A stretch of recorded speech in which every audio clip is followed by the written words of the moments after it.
So, hi guys, welcome to day 4. So, I posted. I always got to rearrange this, so bear with me.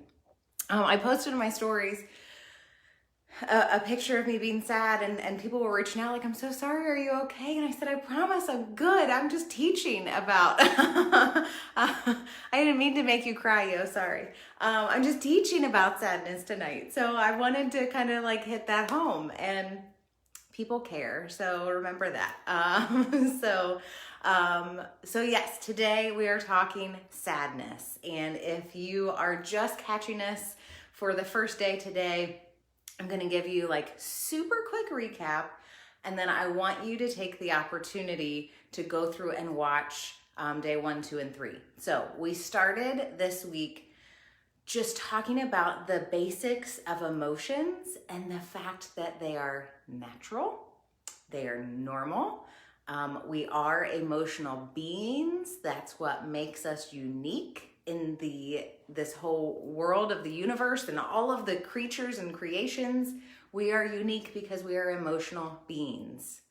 So when we talk about the fact that we're not in tune with our emotions, or we're too emotional, or whatever story we have, it's not true, because we're just figuring out our emotions.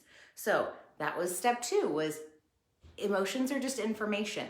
It tells us whether we are in sync, whether we are aligned with what is happening around us. So emotions are natural. What we have a say in and what we have an opportunity to adjust are the feelings that go with them. So the feelings are our brain's message. It's kind of a magnet of the meaning that is assigned to an emotion. And it's a meaning based on the experience that is happening around us.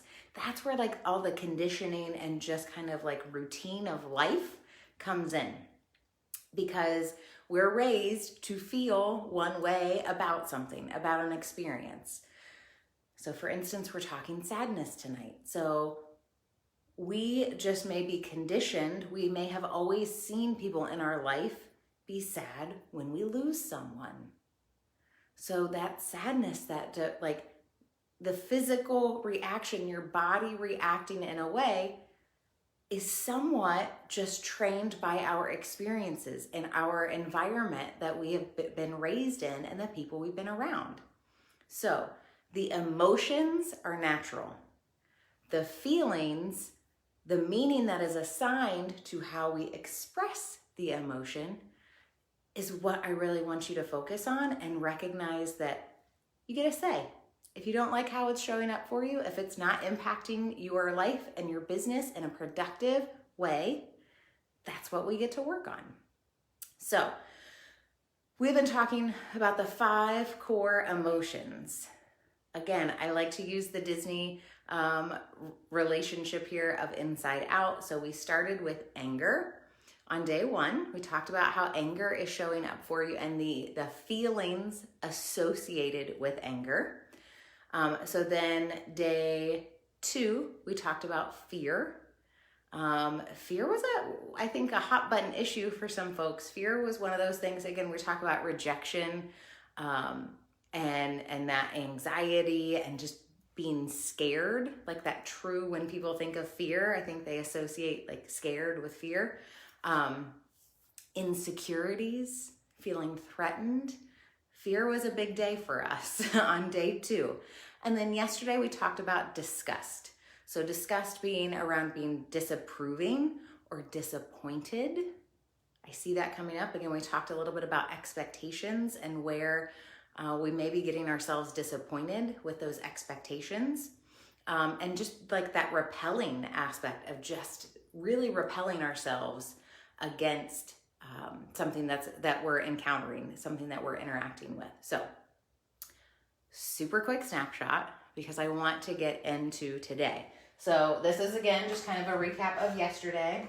And we talked about, and I'm going to continue to come back to this both today and tomorrow with day 5. It's about an experience that elicits a feeling, and then we take an action. So we're gonna look at that today when we talk about sadness, okay? So I'm curious, those of you who have checked in previously with us, what have you taken away so far? Has anything changed for you in the last 3 days? And I didn't get a marker. Has anything changed for you yet with how you are approaching those emotions? Again, I continue to reiterate and preach and remind, emotions are information. Emotions are simply allowing us the opportunity to say something doesn't jive. It's not natural. So Priscilla, I'm so glad you were able to join us then. Thank you. And this is like a true testament of I've shared every day, and it's just a matter of when people catch it. So started today, realized my anxiety is fear. Yes. So then we get to decide, what are you truly afraid of? What's the fear around? Those are the layers that we get to pull apart, because now that we really identify, that anxiety, what am I afraid of? And again, it's just asking yourselves questions. So it's not a one and done. It's not a like, oh, okay, well, now I know all of my emotions and all, it's okay. It just keeps unfolding. So always more to learn, always more to investigate. So today we're talking all things sadness. This one I think is probably going to be another hot button issue like our fear was. So these are going to be some of the feelings that we associate, that we exhibit when we feel sadness, when that emotional trigger of sadness is pushed. I stopped trying to be afraid of my what if. I'm so proud of you. Good job.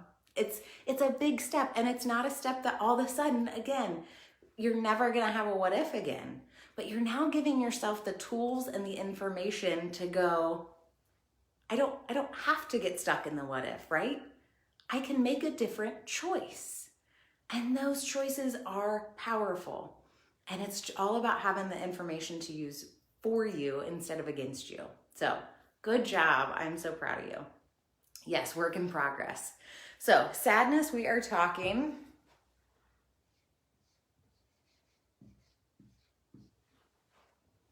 hurt.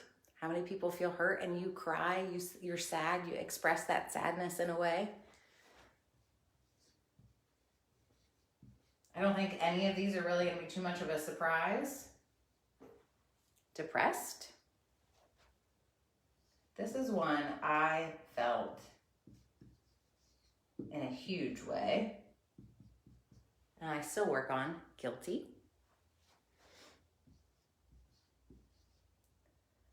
Lonely. And this one was, honestly, did I spell that right? I think so.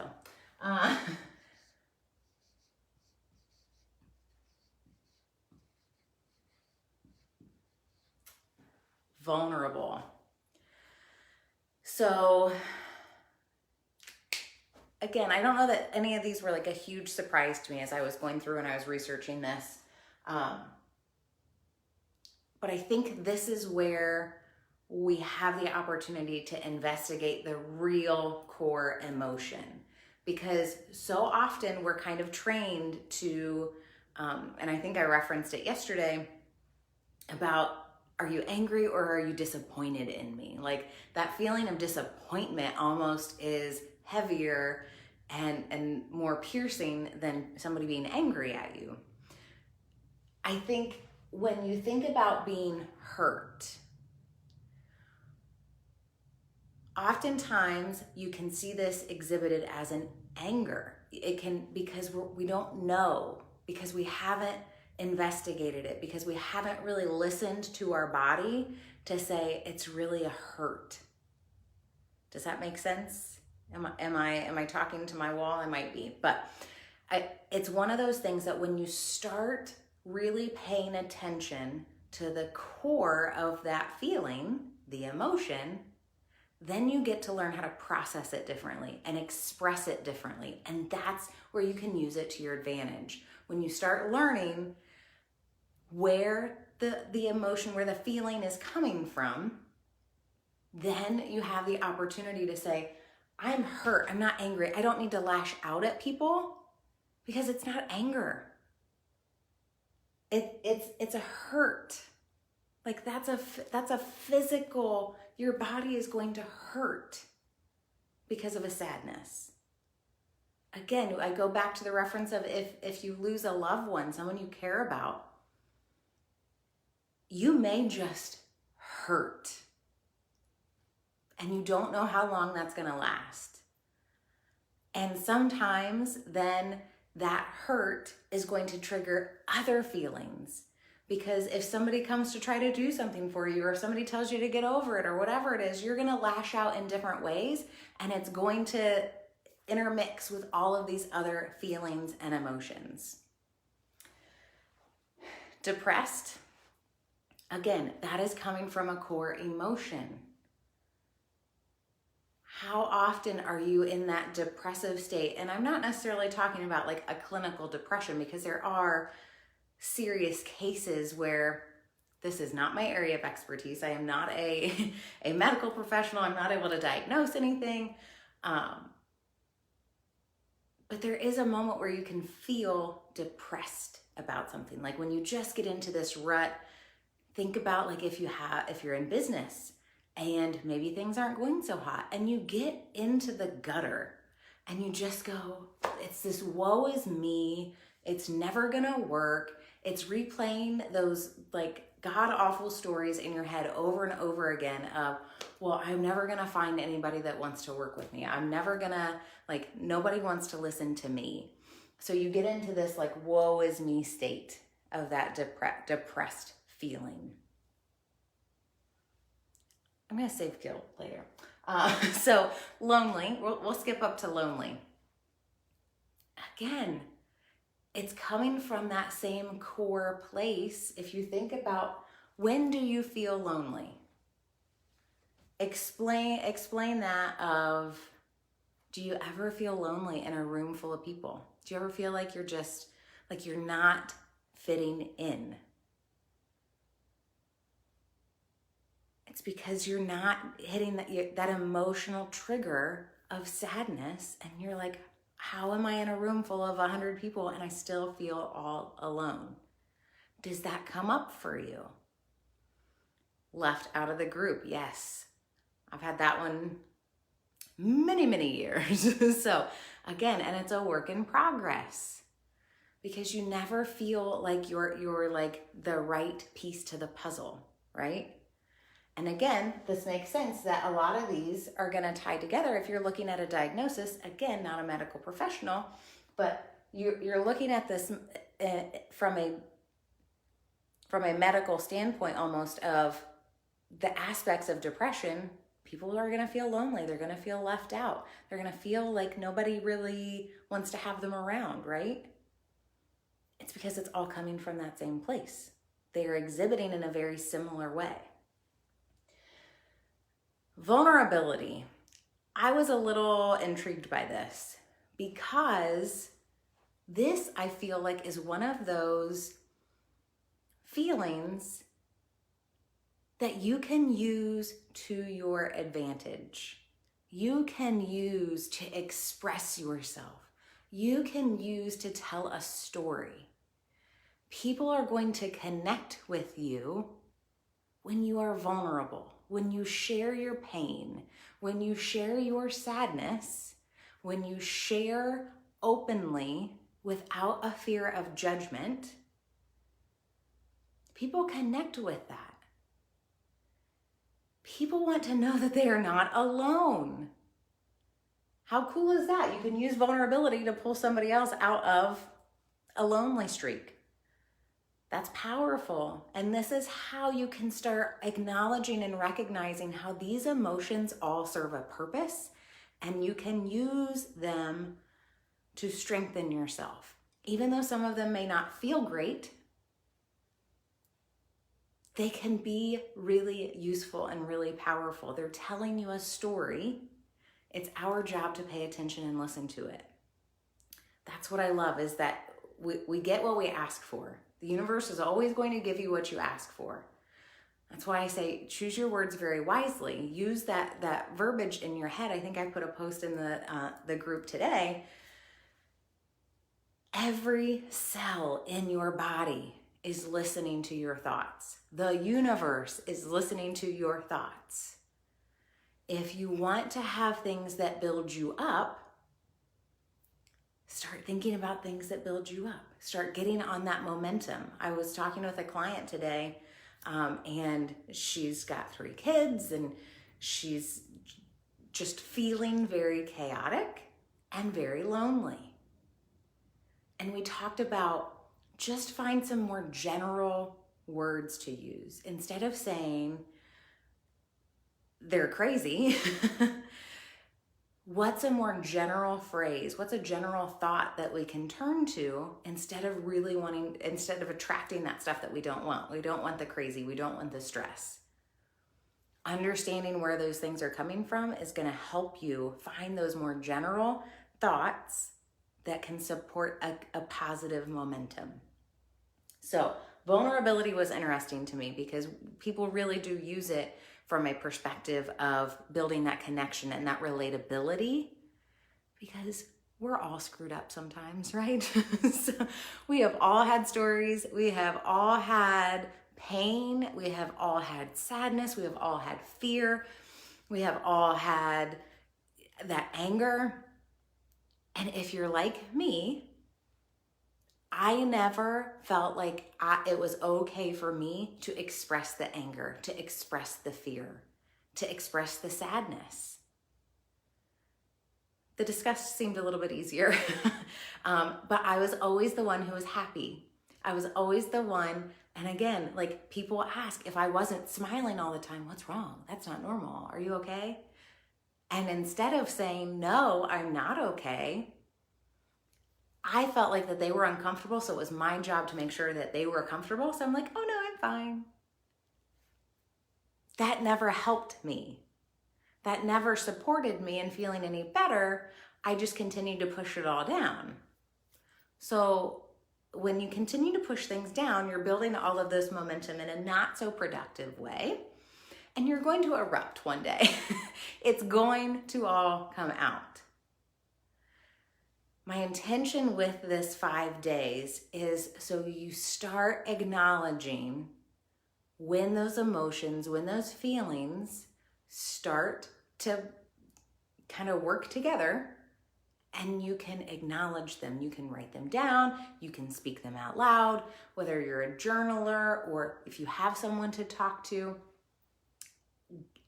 Express them, get them out in a way that is manageable, that is productive. I'm all about productivity because sometimes your body needs you to feel angry.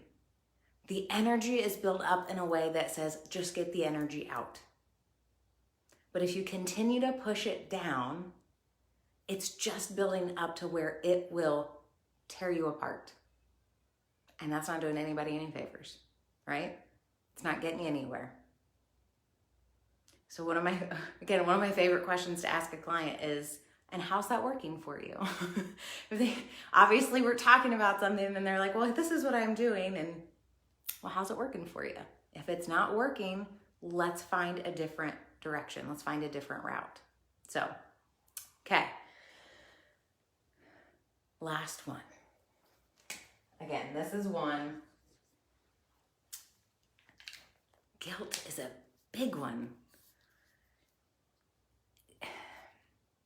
So again, you're going to hear this a lot, but my story with my husband. So my husband had a farm accident and he lost his leg, and there is a lot of guilt as a caregiver, as a wife, to be the one who is always running around, always doing things.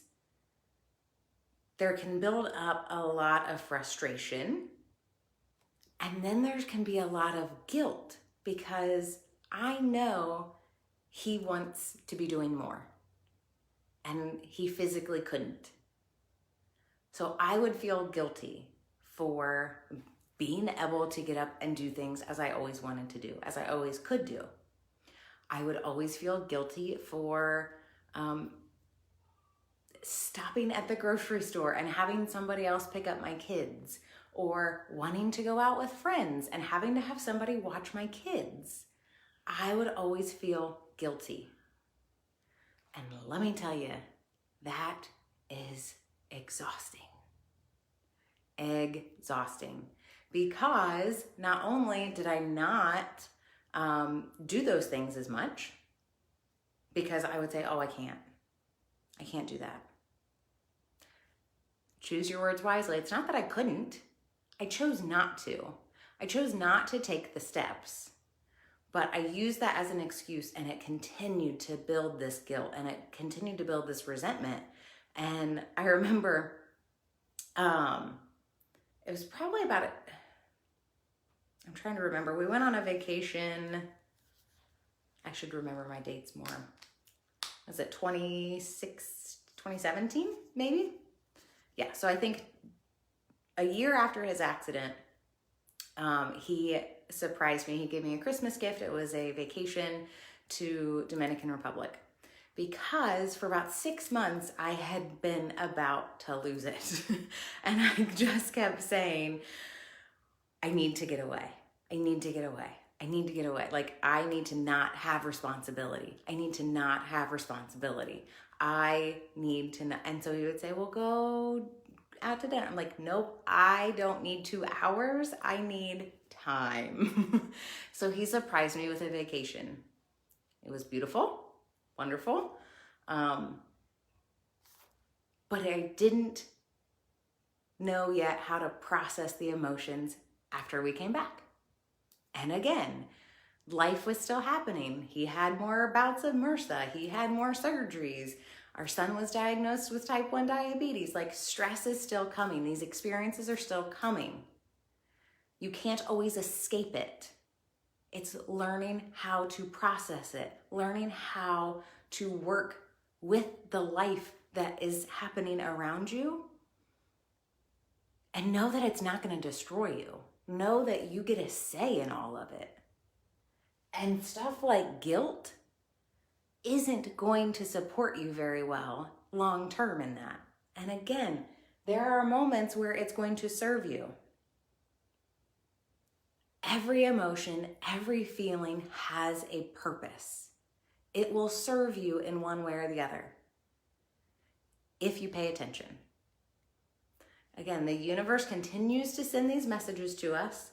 It starts as a very little whisper of, hey, this is what you asked for. And if you don't pay attention to it, it gets a little louder, and then gets a little louder, and then gets a little louder, until you have this like life-altering moment. And you're like, holy hell, where did that come from? Well, you've been expecting it. You were waiting for something bad to happen. I kept putting bad things there. They weren't that impressive, but they were not great. But you continued to say and expect more bad things. So I just kept giving it to you. That's what the universe says. I just keep giving it to you. So when we hang on to these feelings for too long, same thing with the frustration, same thing, or with the fear, with the anger, with the disgust, all of those emotions are very heavy, and they are pulling you down. And that's not energy that you can really build off of to be productive and to be long-term and to be lasting. So that's why I remind you, these things are information. Figure out what the lesson is in it. Figure out what it's telling you. And don't beat yourself up if it doesn't happen like the first time you're like, why does this coworker always drive me nuts? Why is that? You may not have the answer right away, but the fact that you're opening your mind up to be aware of it and to acknowledge it, that's supporting you. That's taking steps in that direction of the awareness. So know it is all a process. Know that it is all progress. As Yo said, like, we're all a work in progress. We're all figuring this out. I still have feelings of guilt. I still have feelings of depression. You just get sad sometimes, right? Like sometimes you're going to experience it. The power in having this information is that you don't have to sit there that long anymore. It's all about how long you're going to sit there. I know somebody will say, like, I'm stuck in the suck. Do you want to be stuck in the suck forever? Or do you want it to be kind of a quick hit of, oh yeah, let's remind myself now, there's better ways I can approach this. There's more things I can do with this. So don't get stuck in the suck. Acknowledge where these things come up for you. And then same thing with, we've done this with the anger, we've done this with the fear, we did this with the disgust. I want to talk about, and I'm running out of room. So the experience,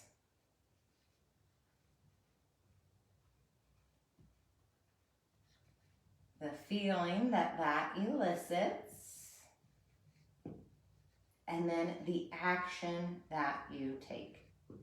Because, again, every feeling is going to cause or invite you to take an action or a lack of action, because inaction is still an action. You're choosing not to do something. So Priscilla says, I tend to do that, and my mom says you just don't care. So give me some more information, Priscilla. What is it? I missed it. What is it that you do? And your mom says you don't care. And let me tell you, that's more about your mom than it is about you. So it's her perception. Journaling helps with stuck, gives perspective. I love journaling. I spent like 20 minutes this morning. I was way behind schedule afterwards, but it was really good stuff. So, because yes, it's just downloading all of this. We don't stop enough to really pay attention to what's running through our heads. We focus on the stuff that is routine. And we focus on those same stories that we are expecting to hear over and over again. There is so much power in the pause. There's power in the silence. And when you allow yourself even 5 minutes, 2 minutes of just quiet, those of you who have small kids, I know that may feel a little bit of a stretch right now, but if you can find that, if you allow yourself that time, you might be surprised at what you pick up from that. Okay, so Priscilla says, with all our health issues and negativity, I acknowledge it and let it go, and she takes it as I don't care. I do, but I don't dwell on it. Love that. Okay. So what I hear in that is she wants someone to feel sorry for her. And I could be wrong, but that's when I see somebody saying she wants me to dwell on it. She wants me to sit in it because she doesn't want to feel like that alone. She may feel lonely in it. She wants some camaraderie in that bad feeling. And I used that, I used this image, this visual the other night, but I always look at it as if you have somebody in a well and they need help, they are stuck down there. There's no way of getting out. Do you jump in with them to try to get them out? Or do you stay up on the top? Do you make a phone call? Do you go get a rope to go down with them? Then there's two of you stuck. It's not serving and supporting anyone. So while short term, she may feel better with having somebody sit and complain with and be sad with, one of my favorite questions to ask anybody who may be hurting or anybody who may feel in that like low spot is, how can I support you? Because it is our natural kind of conditioned response to just jump in the bandwagon and complain with them. And, you know, you trash talk people or whatever, or you complain about the doctor, or you complain about the pharmacy or whatever. Sometimes just being there and saying, how can I support you? What do you need in this moment? And that gives them the power back to say, I don't know. I guess I just needed to get it out. Or maybe they say, I want to be mad. Okay, I'm here for you when you're ready to not be mad anymore. Again, it gives them the power of choice to how they want to feel. It takes some getting used to. It takes some practice. I'm all about practice. But that is a really kind of stop them in their tracks kind of question of, what can I do to support you? How can I support you? What support do you need? What can I do for you? I hear you that you're upset. What can I do? Acknowledge the feeling. Acknowledge that you see that from them, because we all want to be seen, heard, and valued. And then find out what you can do to support them. Priscilla, you're not a huge empath. That's okay. Because again, if you ask questions, then you don't need to be an empath. You just need to listen. And then you might be surprised. Maybe you're picking up on more than you think you are. But you've always just told your story like, I don't read people very well, so I just don't know what they need. Ask questions. It's okay. We're allowed to ask questions. Again, we go back to expectations. We assume that people need us to know the answers to everything, and yet we don't know what question is being asked. So it's hard to have an answer if we don't know the question. So let me see. Yo said, wowzers, I did that a lot. Jump in with them. It's natural. It seems to be the natural tendency of, again, we're uncomfortable with their feeling. So instead of saying, what can I do? We just assume that they need somebody to sit there with them. So totally natural, totally normal. No one is broken. No one is wrong. There are just more productive ways to support people when they're in situations like that. So what other questions? How do you feel now thinking about, okay, so sadness. It's not just all about being sad. It can come through as feeling hurt. It can come through as feeling depressed. It can come through as feeling guilty, as feeling lonely, as feeling vulnerable. And again, remember, these are feelings. You are not guilty. You are not depressed. You are feeling that feeling from an emotion of sadness. A lot of times we like to take on those feelings as who we are. When you say, I'm tired, or I'm exhausted, or I'm burnt out, you are feeling that way. And it is a moment in time. And then we get to regroup, we get to rest, we get to recharge, and then we get to feel a different way.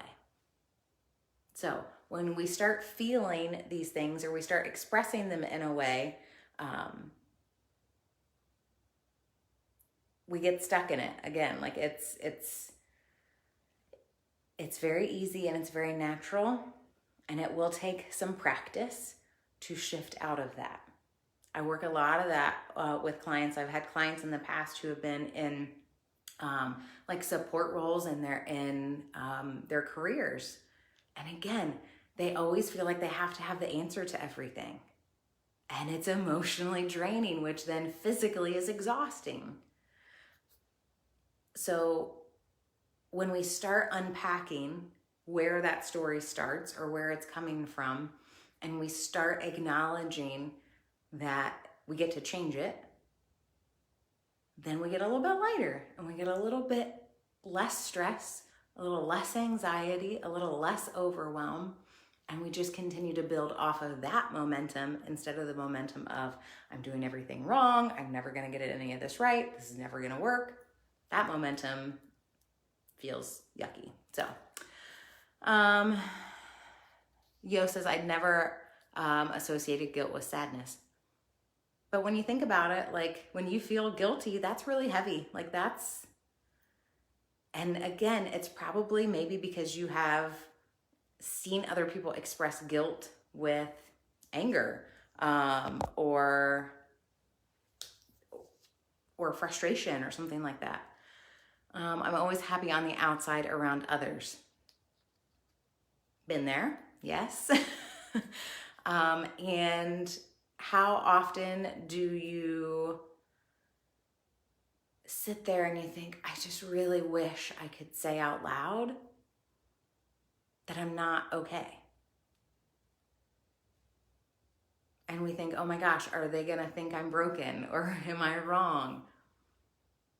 And we can start with baby steps. I always tell people, we tend to, again, go 0 to 100.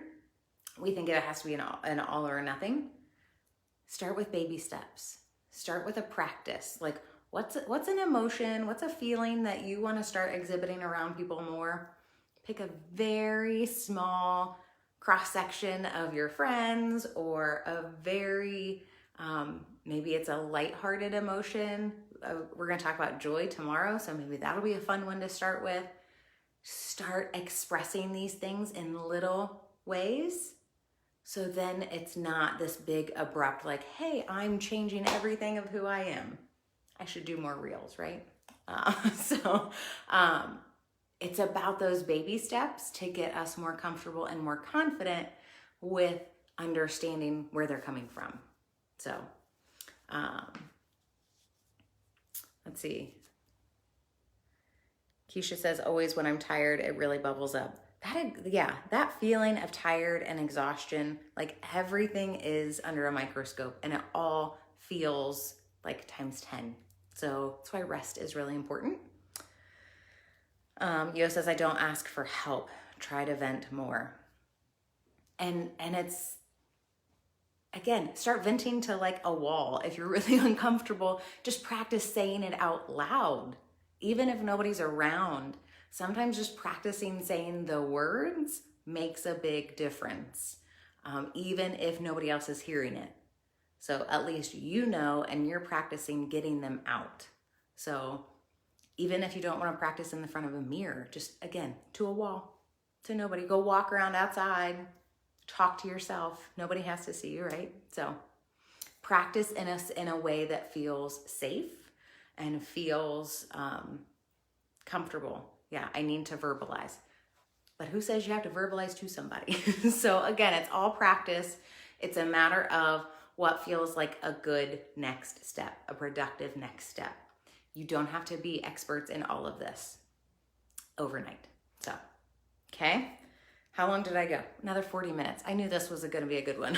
So, again, feel free if you want to go through these questions. So figure out where these experiences are that are kind of pushing these buttons for any and all of these. Maybe some of them you don't express very well, or you're not seeing them come up a lot. Others, you may be seeing them a lot. It sounds like we've got some other ones there. So, but go through each one of these feelings.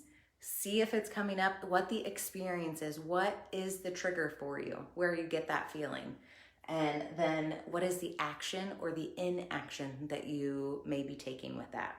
So feel free to email me, lindsay@lindsaydunlapcoaching.com, and I will gladly respond. I'll shoot some questions back, kind of see what I see in your responses. And if you ever want to dig further into this, reach out, let me know. Well, I'm always happy to work with folks who want to take some action, want to make some progress. So this is my happy place. So feel free, shoot me a message with what your homework is, and I will gladly work through that with you. Priscilla says, I love to cry. I think it's such a good release. Amen. And I used to always think it was a horrible thing. And you know why? It's because it makes other people uncomfortable. And I never wanted to make people uncomfortable. So I would never cry in front of people unless I had repressed everything for so long and it all came up like a volcano. It's funny how that works, right? So, okay. I hope you enjoy your evening. Come back tomorrow for day 5. I am probably going to be back in at 6 again tomorrow to wrap up the week. 6 p.m. We're talking joy. It's my favorite because I love to smile, and smiling's my favorite. So we're talking joy. This one is going to be where you build all of your progress. This is the one I love. Sorry, I shouldn't be planting that seed. They're all good. They all serve a purpose, but this is the one where all those good endorphins come up. So enjoy the rest of your evening, and we will see you back tomorrow.